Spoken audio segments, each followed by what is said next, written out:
తన దృష్టికి తాను నీతిమంతుణ్ణి అనుకున్నవాడు కృపను పోగొట్టుకుంటాడు. అది పాయింట్ ఇక్కడ. కాబట్టి ఇక్కడ ఏ నరుడైనా సరే దేవుని ముందుకు వచ్చినప్పుడు అడగాల్సిన మాట ఒక్కటే, దేవా నా నీతి కాదు, నా యథార్థత కాదు, నా భక్తి కాదు, నా పరిశుద్ధత కాదు, నీ కృపయే నాకు దిక్కు.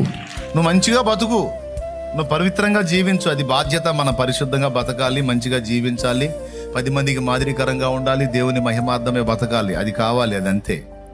ఆయన దగ్గరికి పోయినప్పుడు ఏ తప్పు లేదు, ఈ వారం అంతా బాగా బతికాను, నువ్వు ఎగరేసుకుంటా కాళ్ళు ఎగరేసుకుంటా పోతే నోరు ముయ్యి అంటాడు.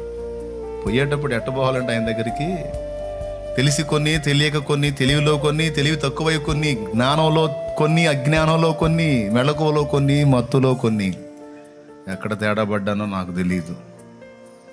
నేను నీ దగ్గరికి వచ్చేటప్పుడు కాళ్ళు ఎగరేసుకుంటా కాదు, కృప కృప కృప కృప మీద ఆధారపడి వస్తున్నా. కృపయే నాకు దిక్కు. నేను ఎంత మంచిగా బతికినా సరే నా నీతి క్రియలన్నీ మురికి గుడ్డలు.